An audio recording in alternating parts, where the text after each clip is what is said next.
일반적으로 우리가 지혜라고 하면 다소 추상적이거나 혹은 막연한 무언가를 떠올리기가 쉬운데요. 사실 유대인들에게는 이 지혜람은 굉장히 실제적이고 그리고 또 중요한 개념 중에 하나입니다.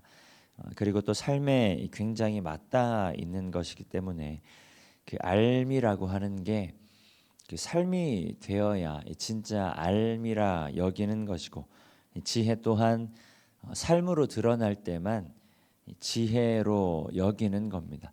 그러니까 머리로만 알고 있는데 잘 행해지지 않는 것들, 우리가 굉장히 익숙한 것이긴 하지만 삶으로 잘 사라지지 않는 것들은 유대인들에게는 이 알미나 지혜로 여겨지지 않는다라는 말입니다. 머리로도 알고 있고 실제로 그렇게 살아내는 것만 유대인들은 알미요 곧 지혜라 여긴다는 말입니다. 그래서 유대인들에게 지혜라고 하는 것은 굉장히 많은 수고 그리고 노력이 필요한 것이다. 왜냐하면 머리로만 익혀야 되는 것이 아니라 머리로도 익힌 다음에 실제로 삶으로 살아내는 노력이 필요한 것이기 때문에 그렇습니다. 그런 면에서 오늘 본문의 말씀은 왠지 지혜자가 반어적인 이야기를 하고 있는 것처럼 보입니다. 강한 부정은 강한 긍정이라고 이야기하죠. 많은 사람들이 자신만을 위한 삶을 살아가고 있고 또 그렇게 살아야 도태되지 않는다 여기는 시대 속에서 오히려 그 반대의 말을 하고 있는 것입니다. 그러니까 그래 그럴 거면 아예 확실히 이기적으로 살자라는 강한 부정을 통해서 하나님의 사람이라면 나만을 위한 인생을 살아갈 것이 아니라 또 지금만을 위한 인생을 살아갈 것이 아니라 다른 사람 또 다른 세대를 배려하는 삶을 살아야 한다는 걸 반대적인 이야기를 통해 강조하고 있다라는 말입니다. 오늘 보면 20절 말씀 이렇게 기록합니다. 이러므로 내가 해 아래에서 한 모든 수고에 대하여 내가 내 마음에 실망하였도다. 또 23절은 이렇게 고백합니다. 일평생에 근심하며 수고하는 것이 슬픔뿐이라 그의 마음이 밤에도 쉬지 못하나니 이것도 헛되도다. 이런 말을 하는 거예요. 내가 지혜를 얻기 위해 했던 모든 수고가 다 헛된 것처럼 여겨진다. 그리고 모든 것들이 다 실망스럽다라는 겁니다. 이게 왜 그런가 했더니 어차피 죽으면 다 없어지는 거지 않느냐. 내가 어떤 수고를 해서 무엇을 얻었다 할지라도 내가 어떤 수고를 통해서 어떤 지혜를 누렸다 할지라도 어차피 죽으면 다 없어지는 거 아니냐. 아무리 많이 누려도 아무리 많이 소유해도 결국에는 내 소유, 내 지혜도 내 뒤를 잇는 사람들, 그게 내 후손일 수도 있고요. 또 나와는 전혀 상관없는 다른 사람일 수도 있는데 어쨌든 내 뒤를 이어 살아가게 될 사람들에게 내가 한 노력들, 내가 한 수고들이 다 넘어가 버리는 것 아니냐. 그런 것들을 생각하니 굉장히 실망스럽고 슬프다라고 이야기하고 있는 겁니다. 그런데 지혜자에게 더 실망스러운 게 한 가지 있는데요. 오늘 본문 19절 말씀 우리 한 목소리를 함께 읽겠습니다. 그 사람이 지혜자일지 우매자일지야 모든 결과를 그가 다 관리하리니 이것도 헛되도다. 내가 내 지혜 또 내 소유를 넘겨줄 수 없는 것도 굉장히 슬픈 일이지만 더 슬픈 게 뭐냐면요. 내 수고를 이어받을 사람이 지혜로운 사람일지 우매한 사람일지 전혀 알 수가 없다라는 말입니다. 우리가 며칠 전에 전도서 말씀을 통해 나누었었는데요. 지혜자와 우매자는 빛과 어둠과 같다라는 말입니다. 지혜자는 빛과 같은 사람이죠. 자신의 행위가 자신의 삶과 그리고 다른 사람의 삶에 어떤 영향을 미칠지 깨달아 아는 사람입니다. 실패할 확률이 적다라는 말이에요. 그런데 우매자는 다릅니다. 그런 빛이, 그런 지혜가 없는 사람이죠. 자기가 하는 행동이 자신과 타인의 삶에 어떤 영향을 미칠지 전혀 알지 못하는 사람, 그리고 전혀 생각하지 않는 사람입니다. 마치 도박을 하는 것과 같은 삶을 살아가는 그런 사람을 말하는 겁니다.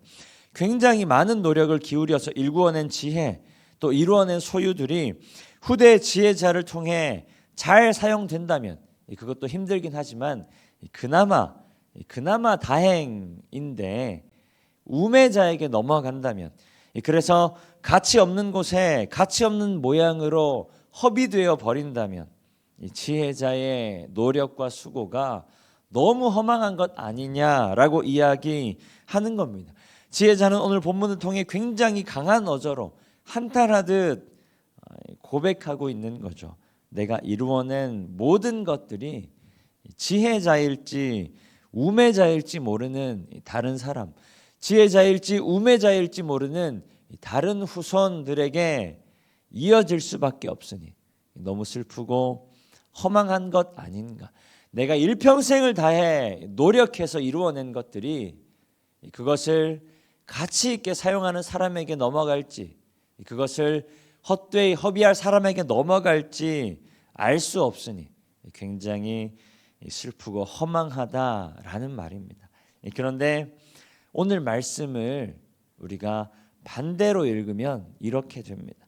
강한 부정은 곧 강한 긍정이라. 그러니 지혜자는 오히려 굉장히 강하게 이렇게 말하고 있는 겁니다. 내가 하나님 안에 수고한 모든 것들을 내가 움켜잡을 것이 아니라 오히려 흘려보내는 삶을 살아야 한다라는 말입니다.